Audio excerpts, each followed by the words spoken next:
Hello बच्चों, study point Barmer के YouTube channel में आपका हार्दिक स्वागत है। बच्चों, आज हम लोग बात करेंगे प्रकाश चैप्टर के लेक्चर नंबर 6 के बारे में। बच्चों, हमने लाइट चैप्टर स्टार्ट किया था और हम लोग गोलीय दर्पण तक पहुंचे थे और मैंने इसकी परिभाषाएं बताई थी और लास्ट परिभाषा बताई थी फोकस बिंदु के बारे में। किसके बारे में? फोकस बिंदु के बारे में। ध्यान रखना, मैंने आपको क्या बताया था कि अगर मान लो अवतल दर्पण है, ये कैसा दर्पण है? अवतल दर्पण है। ये P पॉइंट है, ये C पॉइंट है। समांतर आपतित किरणें परावर्तन के पश्चात जिस बिंदु पर मिलती है उसे हम लोग क्या कहते हैं? फोकस बिंदु कहते हैं। क्या कहते हैं? फोकस बिंदु कहते हैं। तो अगर हमारे पास अवतल दर्पण हो, कौन सा दर्पण? अवतल दर्पण, तो हमारा फोकस बिंदु कैसा होगा?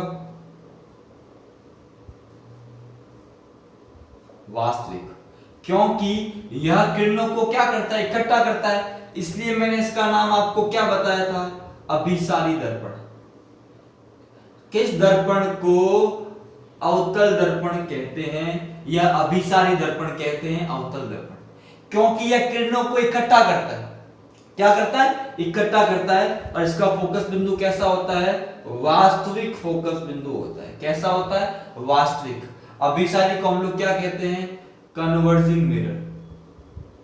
क्या कहते हैं? कन्वर्जिंग मिरर कहते हैं। तो ध्यान रखना कि अगर अवतल दर्पण में समांतर आपतित किरणें परावर्तन के पश्चात वास्तव में किसी बिंदु पर मिलती है, अगर यही हमारा कौन सा दर्पण हो? उत्तल दर्पण। क्या हो? उत्तल दर्पण।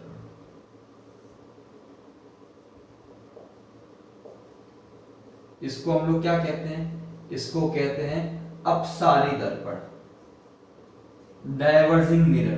क्यों? क्योंकि यह किरणों को क्या कर देता है? डाइवर्ज कर देता है या फैला देता है। इसीलिए इसको हम लोग क्या कहते हैं? Diverging mirror. ये किरण आई बच्चों, एक, ये दूसरा, यहाँ पे ये बिंदु क्या होता है? P, ये बिंदु क्या होता है? C। ये किरणों को क्या करता है? फैलाता है। पीछे बढ़ाने पर यह किरणें किसी ना किसी बिंदु पर मिलती हुई प्रतीत होती है। तो वास्तव में नहीं मिल रही है, ऐसा हमको आभास हो रहा है। इसीलिए इसका फोकस बिंदु कैसा होता है? आभासी फोकस बिंदु। कैसा फोकस बिंदु होता है? आभासी फोकस बिंदु। और यहां पर कैसा फोकस बिंदु है? वास्तविक फोकस बिंदु। और यहां पर कैसा फोकस बिंदु है? आभासी फोकस बिंदु। ध्यान रखना, उत्तल अवतल दर्पण को क्या कहते हैं? अभिसारी दर्पण। इधर अच्छे से लिखता हूं, कन्वर्जिंग मिरर।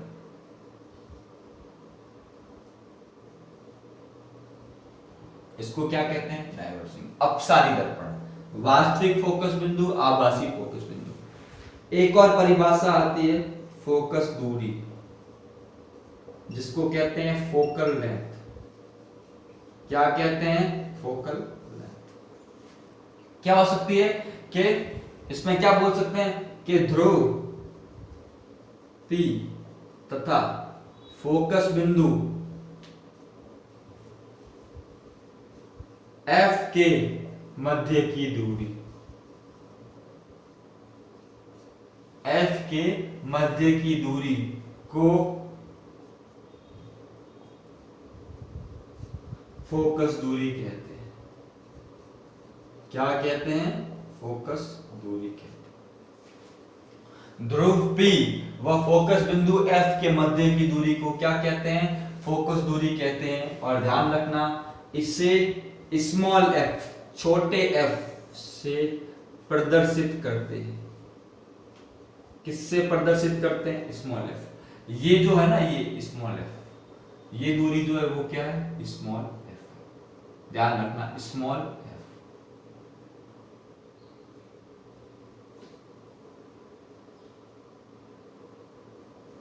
ठीक है ना? तो ध्यान रखना बच्चों, ध्रुव तथा फोकस बिंदु के मध्य की दूरी को फोकस दूरी कहते हैं, स्मॉल f से प्रदर्शित करते हैं। ठीक है ना? तो फोकस बिंदु हो गया, फोकस दूरी हो गई, वास्तविक फोकस बिंदु, आभासी फोकस बिंदु और फोकस दूरी। ध्यान रखना। एक और चीज बहुत इंपॉर्टेंट है, वो क्या है, हमेशा ध्यान रखना कि नोट डाल के लिखना कि फोकस दूरी वक्रता त्रिज्या की, मैंने आपको वक्रता त्रिज्या बताई थी, वक्रता त्रिज्या की आधी होती है। कितनी होती है? आधी होती है। F इक्वल्स टू आर बटा 2। ये काफी बार हमें ध्यान रखना है। हमें वक्रता त्रिज्या दे देंगे तो फोकस दूरी के बारे में पूछ लेंगे, फोकस दूरी दे देंगे तो वक्रता त्रिज्या के बारे में पूछ लेंगे। मतलब ये जो F है वो C व P का क्या है? मध्य बिंदु। तभी तो ये दूरी आपस में क्या होगी? बराबर होगी। इसको क्या लिख सकते हैं कि F बिंदु, फोकस बिंदु